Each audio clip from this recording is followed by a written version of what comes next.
Buenos días, bienvenidos a su programa Contacto Directo. Hoy es martes 4 de mayo. Legislativo ya se acerca. ¿Cuál es la posición de UNES frente al llamado del Ecuador del encuentro? Dense las funciones del Estado. Lo vamos a conversar con Pavel Muñoz, asambleísta reelecto por de Alianza UNES. Lenin, buen día, ¿cómo te va? Hola Estefe, amigos televidentes, un buen día para todos. También una revisión a la sentencia de la Corte Constitucional sobre la despenalización del aborto por violación en Ecuador. Práctica cómo solucionar. Más adelante la abogada María Paz Ávila, vocera de Red Mujeres Constitucionalistas.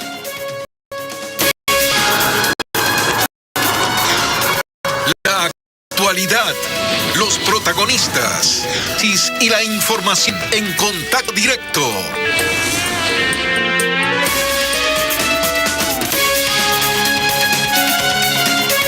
Pavel Muñoz, asambleísta reelecto por Pichincha de UNES. Bienvenido a Contacto Directo.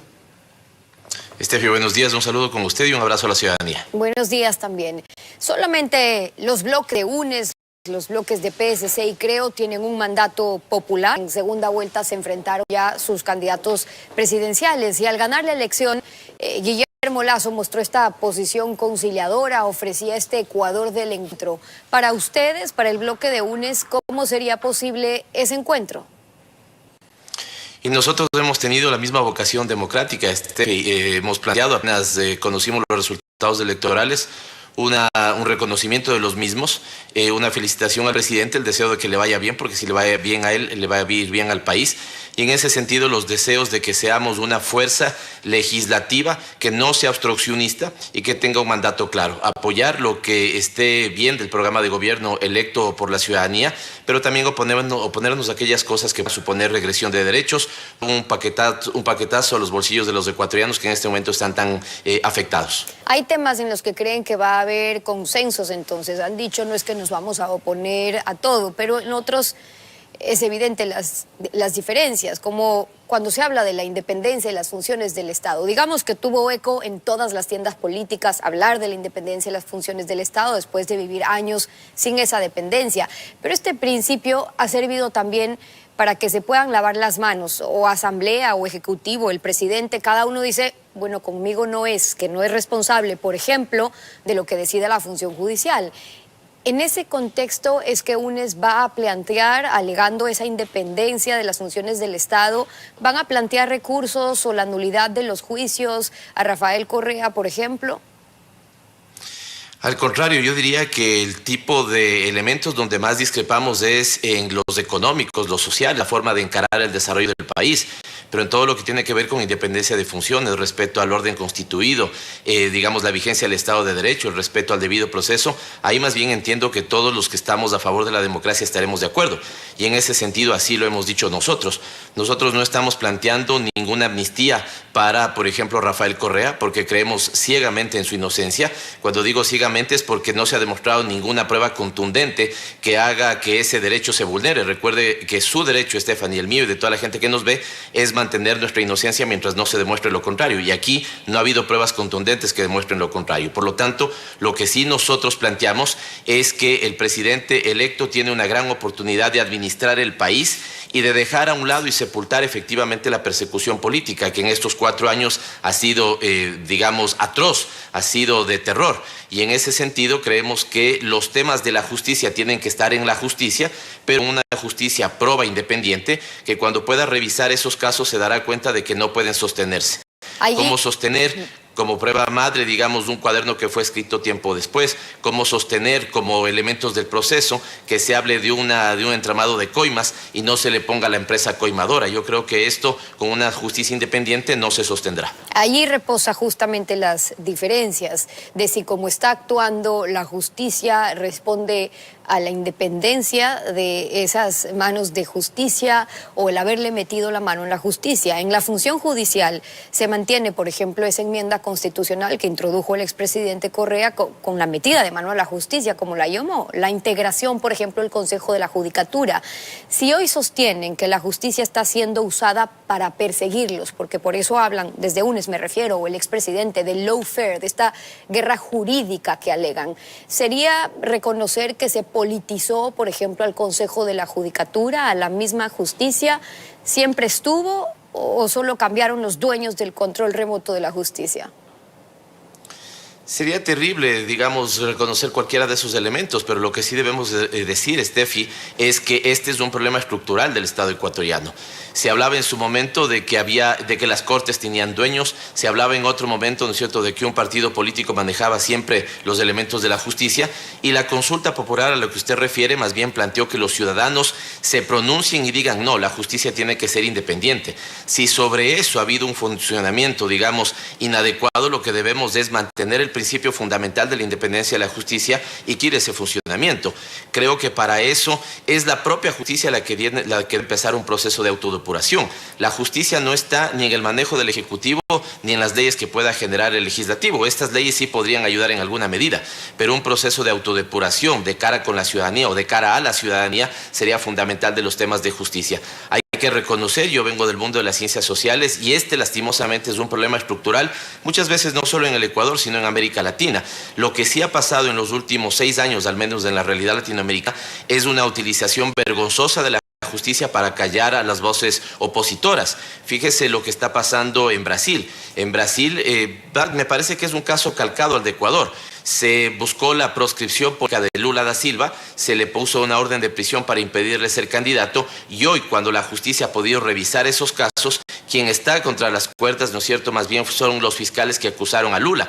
Y Lula en este momento, el expresidente, ¿no es cierto?, goza de su libertad. Es una de las cartas duras para las próximas elecciones en Brasil. Y poniendo ese ejemplo de Brasil... Esto creo que va a pasar también en el Ecuador. Eso le iba a preguntar. Eso es lo que aspirarían que pase también en Ecuador. Y le pregunto porque si UNES considera que un expresidente o un exvicepresidente, ministros, 18, que han sido sentenciados por la justicia en el caso de sobornos, es decir, por pagos, por coimas a cambio de contratos, con facturas, si creen que no pasó, que ellos son inocentes, en este tiempo... teniendo UNES una presencia importante, por cierto, en la Asamblea, es difícil creer que no van a aspirar a esa reorganización, a esa autodepuración que usted dice también de la función judicial. Le pregunto mejor, ¿eso debería comprender qué? ¿La Corte Nacional, la Corte Constitucional? Creo que también hay que apoyarse en los estamentos internacionales, Steffi. El problema no es lo que yo crea, lo que usted crea o lo que crea la persona que nos ve. El problema es que tengamos una confianza tal, los ciudadanos en la justicia, que cuando hay un fallo sea acatado porque sabemos de la debida procedencia de ese fallo. Pero lastimosamente aquí lo que tuvimos es una vulneración del debido proceso que se muestra, por ejemplo, en la casación más rápida de la historia mundial, seguramente, el proceso de casación más rápido de la historia mundial, un proceso donde, insisto, las pruebas son de esta calidad, ¿no es cierto? Un cuaderno que es escrito mucho tiempo después con unas cuentas cuadradas al centavo. ¿Esto es creíble, Steffi? Digamos, insisto, lo mismo pasó, el caso exactamente del cuaderno pasó en Argentina, ahí no se logró sostener, digamos, esa prueba. Exactamente lo mismo pasó en Brasil, exactamente lo mismo pasó en Bolivia. Sí creo yo, Steffi, que aquí estamos en los últimos 6 años frente a una estrategia que lastimosamente es de alcance regional, de utilizar a la justicia de manera politizada para el enfrentamiento a los adversarios políticos. E insisto, esto ha pasado en todos los países latinoamericanos. Yo lo que anhelo para el Ecuador, Colombia, Venezuela, cualquier otro es que prime la justicia y para eso, insisto, el proceso de autodepuración de la propia justicia, ojalá apoyado en fallos internacionales, es lo que le podría hacer bien al país en este momento. ¿Cómo creen que se lo debería hacer? En esa pregunta sí pesa cuál es su opinión, siendo UNES un bloque muy importante en la Asamblea y reconociendo abiertamente cuáles son las aspiraciones que tienen ustedes como bloque. Por ejemplo, en la función de control, aún permanece ese Consejo de Participación Ciudadana y Control Social, pese a que casi todas las tiendas políticas han declarado que debería desaparecer, pero luego no hacen mayores pasos para lograr eso. Ese consejo permitió que se puedan captar otras funciones de control y también de justicia. Eliminar el Consejo de Participación o ir por esa reorganización, que finalmente puede ser lo que están buscando, una reorganización de la función judicial, no se corre nuevamente ese riesgo de querer captar entonces o volverle a meter las manos a la justicia. Varias cosas debería comentar en la respuesta.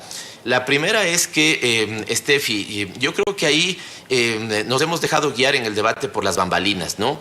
Cuando usted señala, y me estoy refiriendo nada más al concepto del ordenamiento institucional, cuando usted señala, me refiero a la ciudadanía ecuatoriana, críticas a la forma de selección de las autoridades de control por los supuestamente manipulado que fue ese Consejo de Participación Ciudadana, yo preguntaría cuál fue la verdadera manipulación, si la que dicen haberse dado en los 10 años de la Revolución Ciudadana o la del Trujillato, que ya vemos todos los resultados perversos que ha tenido. O en los 14 años, digamos, o en todos, porque partían de captar justamente el Consejo. Si aquellos que apelan a que fue la Revolución Ciudadana el que manipuló ese consejo, o como nosotros decimos, una profunda manipulación en la época del Trujillato. Cuando usted le pasa a la Asamblea Nacional la designación de esas autoridades de control, le pregunto, Steffi, a usted y a la ciudadanía, ¿desaparece el problema? ¿O la Asamblea muchas veces ha tenido una peor fama que ese Consejo para designar autoridades de control?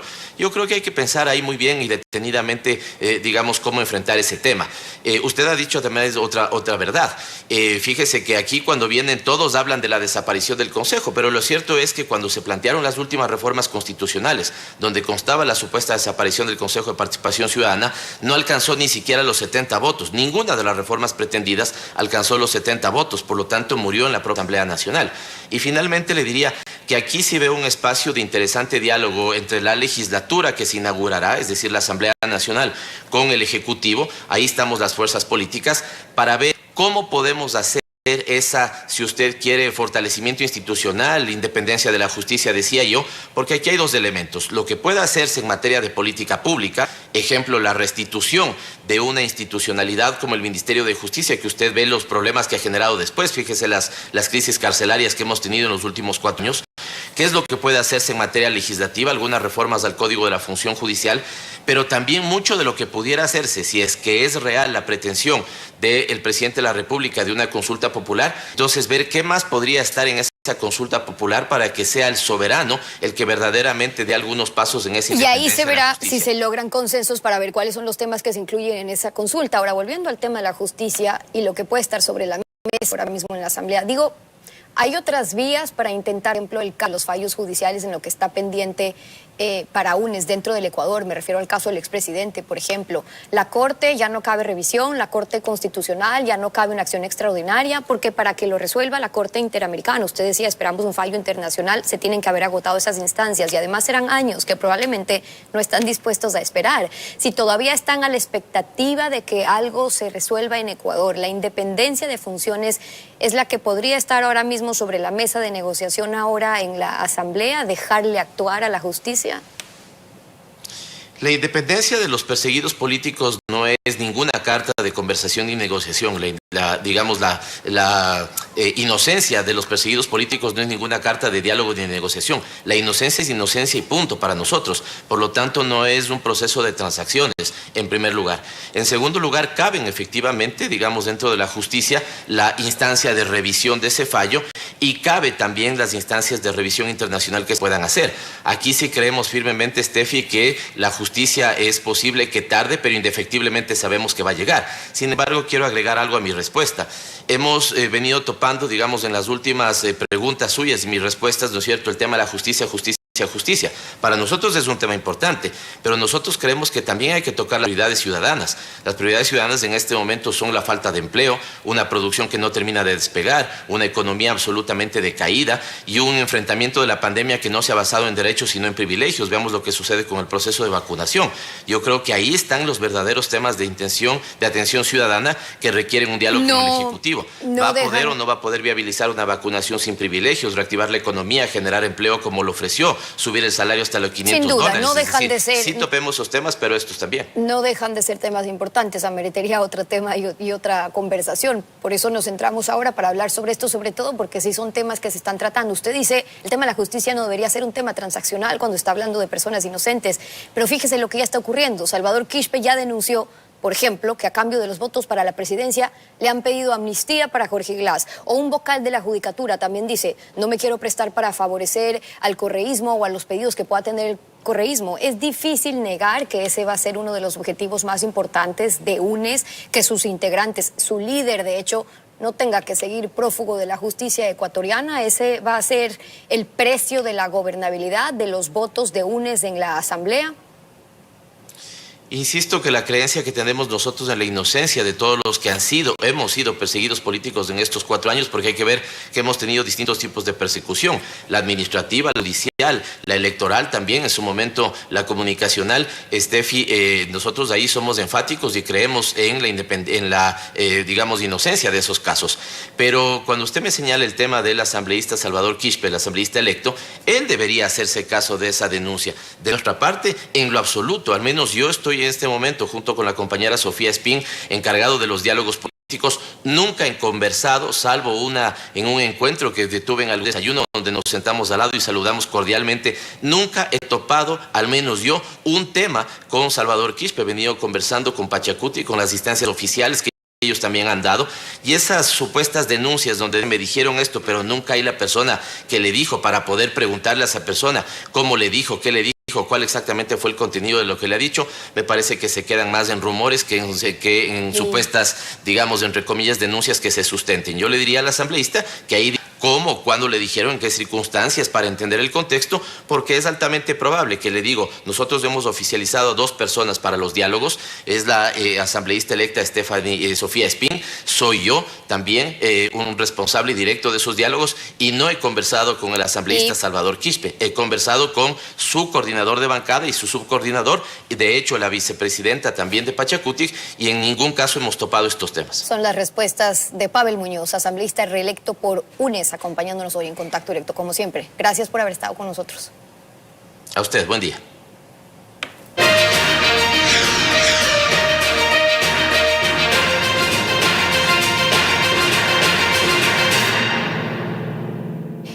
Vamos con otros temas. En el comercio internacional se aplica el trato especial, el trato diferenciado para las naciones de menor desarrollo, y esto ha permitido multiplicar los tratados de libre comercio, teniendo en cuenta ventajas para los países en desarrollo también. En Ecuador debería haber un tratado, o un trato más bien, diferenciado en subsidios o en impuestos para los más pobres. Alfredo, buenos días. ¿Cómo te va? Buen día, Steffi. Buenos días a todos. Se aplica en diversas actividades. Por ejemplo, en área social hay subsidios para extrema pobreza. Así lo recomendó Banco Mundial hace más de 20 años y algunos países lo adoptaron, porque también sirve como herramienta política. Aquí existe desde Mahuat. Este es un subsidio que nadie discute, ni el FMI. Ecuador usa trato en impuesto a la renta con una base impositiva para ricos y otra para pobres. Nuevo gobierno plantea aumentar contribuyentes.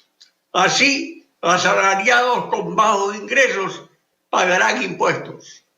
Lo equitativo, para no convertirlo en impuesto al ingreso, es proteger a los bajos ingresos con descuentos de que gozan compañías o personas jurídicas. Entre tanto, en el impuesto de mayor recaudación, el IVA, hay tarifa única de 12% para ricos y pobres, cuando Chile, Uruguay y Colombia tienen IVA diferenciado, unas más altas para ricos y otras más bajas para pobres. Porque hay bienes que solo consumen los ricos, como carros de lujo y ropa fina. Pero en Ecuador no hay IVA diferenciado entre un Mercedes y un escarabajo, cuando Europa no tiene diferenciado en 4 tarifas y no hay ICE que se suma. Si se suprimen ISD y bajan aranceles para estimular producción, es lógico que pague más el consumo de los ricos. En el Ecuador del encuentro debemos tener régimen diferenciado para impuestos y agendas provinciales en mayorías móviles de política nacional. Vamos con eso a una pausa y al regresar, el aborto por violación en Ecuador, la sentencia de la Corte Constitucional y cómo será su aplicación. Lo conversamos con María Paz Ávila, vocera de la Red de Mujeres Constitucionalistas. Ya regresamos con ella. No se vayan. Con 7 votos a favor y 2 votos salvados, la Corte Constitucional en su sentencia 34-19-IN-21 señala que en ningún caso se podrá penalizar la interrupción voluntaria del embarazo por el hecho de que no exista una sentencia condenatoria ejecutoriada por el delito de violación. Esto consta en el documento de 101 páginas que declara la inconstitucionalidad del numeral segundo del artículo 150 del Código Orgánico Integral Penal. Así, el aborto quedó despenalizado en el caso de violación en el Ecuador y hoy nos acompaña la abogada María Paz Ávila Ordóñez con maestrías en teoría legal y derecho constitucional, un diplomado en derechos humanos y candidata a un PhD en ciencias políticas. Abogada, buenos días, bienvenida a Contacto Directo. Buenos días, Lenin. Muchas gracias por el espacio. Hay algunas preguntas que quedan en el ambiente y que no han sido resueltas por la Corte Constitucional. Usted, sin duda, podrá darnos luces sobre ellas. Si no es necesaria una sentencia que determine el cometimiento del delito de violación, ya que, según la Corte Constitucional, bastaría con una denuncia penal, con un examen médico o incluso con una declaración juramentada para acceder a ese procedimiento, le pregunto, ¿se estaría acreditando la existencia de un delito por fuera de un proceso judicial? La respuesta es no necesariamente. Y permítame dar un poquito de contexto. Lo que ha decidido la Corte en este caso es que si bien la Constitución protege la vida desde la concepción, también hay otros derechos que están en juego y que son muy importantes. Entre ellos los derechos que se garantizan en la Constitución en el artículo 66, que son la integridad física, psíquica, moral, sexual de las víctimas de violación sexual, así como libre desarrollo a su personalidad. Entonces, es así que la Corte garantiza de cierta forma un equilibrio entre estos distintos derechos y lo que dice es que se debe proteger también los derechos de las víctimas de violación sexual. Ahora bien, precisamente porque la Corte no quiere asumir la función del legislador y siendo muy respetuosa de que lea la que de cierta forma democrática, debatir y discutir cuál es el procedimiento que se va a llevar a cabo, la Corte establece ciertos mínimos. Es decir, por ejemplo, lo que dice la Corte es que se puede pedir un examen médico, una denuncia penal en caso de violación o bien una declaración juramentada. Ahora bien, lo que sí se puede hacer en este tipo de casos, pues la Corte ha dicho la sentencia tiene efecto desde que se expide. Entonces, la Asamblea tiene un cierto tiempo para debatir, pero hasta mientras lo que se podría hacer, por ejemplo, es utilizar el mismo procedimiento que se aplica para el caso de violación de mujeres con discapacidad mental, que hasta el momento ya es legal. Ahora, o incluso el caso de aborto terapéutico. Abogada, ¿hasta qué semana de gestación sería procedente interrumpir un embarazo sin violar el derecho a la vida? Pues bien, la Corte Constitucional no se ha pronunciado al respecto. Los derechos de la víctima de violación sexual no fenecen con el paso del tiempo. Una víctima de violación sexual y sus derechos deben ser protegidos durante todo el proceso de gestación. La Corte no hace referencia a ningún plazo. Generalmente este tipo de plazos se establecen en países en los que el aborto es voluntario y abierto. Pero en el caso de violación sexual no se establece tipo de plazos. Por ejemplo, el aborto ya es legal para el caso de mujeres con discapacidad mental y la ley no ha establecido ningún tipo de plazos, así que creo que en este caso tampoco procedería. ¿Podría un médico de un hospital público negarse a practicar un aborto? Esta es una pregunta muy interesante y es uno de los riesgos que lleva consigo la decisión, ¿no es cierto?, el incumplimiento de esta decisión. Y pues bien, si es que uno incumple una sentencia también es ley, lo que podría acarrear son responsabilidades ulteriores porque se está denegando un servicio de salud en este caso. Entonces, creo que sería gravísimo que se niegue a las mujeres el acceso al servicio de salud. Ciertamente esto podría acarrear responsabilidades ulteriores no solo de los médicos, sino de las casas de salud que lo hacen. ¿Y la objeción de conciencia en función de quienes consideran que ese producto en el vientre de una mujer es una vida, dónde queda? Ciertamente Efectivamente existe el derecho a la objeción de conciencia, ¿verdad? Yo puedo ejercer mi derecho a objeción de conciencia, pero siempre y cuando no afecte el derecho de otros. Y entonces esto queda súper claro. Yo puedo decir muy bien, yo no quiero practicar un aborto por mi objeción de conciencia, pero estoy afectando el derecho de otras personas, ¿no es cierto? Entonces es aquí de nuevo cuando se tienen que sopesar si estos derechos, aquí yo estoy afectando el derecho de terceros, entonces puede acarrear responsabilidades ulteriores porque yo no puedo ejercer mi derecho a la objeción de conciencia afectando a una víctima de una violación sexual. ¿Ese tercero afectado no podría ser el no nacido? Claro que sí, y ese es un argumento sumamente válido de quienes están en contra del aborto, pues la Constitución también protege la vida desde la concepción, pero en este caso también existen los derechos de las víctimas de violación sexual y esto es precisamente por qué el debate se encuentra polarizado, porque por un lado hay unas personas que solo se fijan derecho a la vida del no nacido y por otro lado las mujeres que dicen están aquí también nuestros derechos. Cuando tenemos dos derechos que están en conflicto, que tienen una jerarquía, porque no es que el derecho a la vida está por encima del derecho de las mujeres y esto tiene que quedar sumamente claro. Los derechos son de igual jerarquía.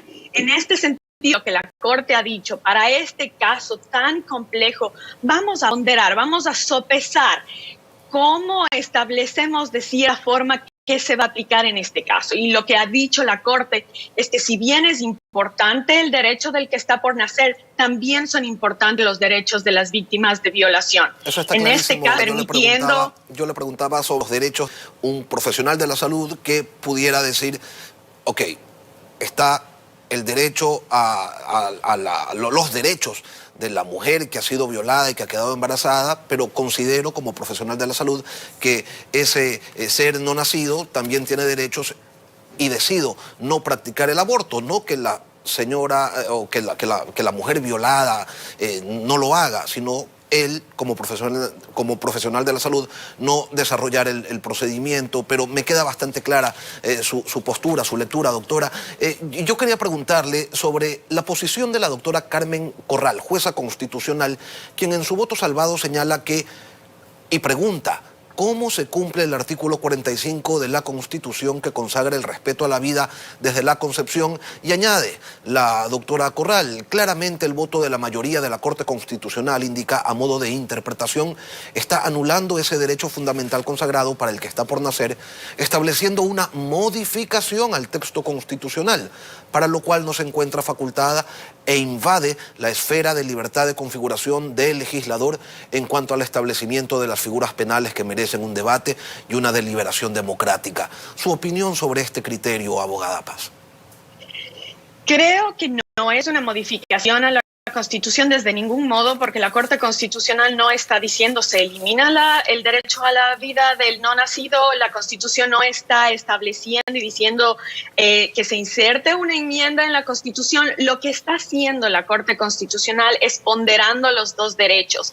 Y este no es el único caso. Muchas veces, por ejemplo, incluso en los casos de estado de excepción, debe ponderar el estado de emergencia, se debe ponderar la vida, se debe ponderar el derecho a la libertad de expresión. Este no es el único caso en el que derechos constitucionales de la misma jerarquía se ponen en conflicto. Queda claro que la Corte Constitucional no ha reformado la Constitución, no ha eliminado el artículo 45 de la Constitución. Este artículo todavía es válido. Lo que ha hecho la Corte es establecer un mecanismo para que se clarifique qué pasa cuando estos derechos entran en conflicto. La Corte Constitucional también ha elaborado y ha dicho que ellos no quieren interferir en las funciones de la Asamblea porque a ellos les corresponde crear la ley. Tan es así que la Corte, por ejemplo, no se pronuncia en algunos casos, dejándole a la Asamblea a que establezca ciertas condiciones para que el aborto por violación se pueda dar. Un tema importante, un tema polémico, lo vamos a seguir analizando. Abogada María Paz Ávila, gracias por acompañarnos esta mañana en Contacto Directo, gracias por sus criterios. Muchas gracias. Así llegamos al final de Contacto Directo, Lenin, ya vienen las noticias. Nos volvemos a encontrar el día de mañana, 6:55 aquí en Ecuador. Buen día.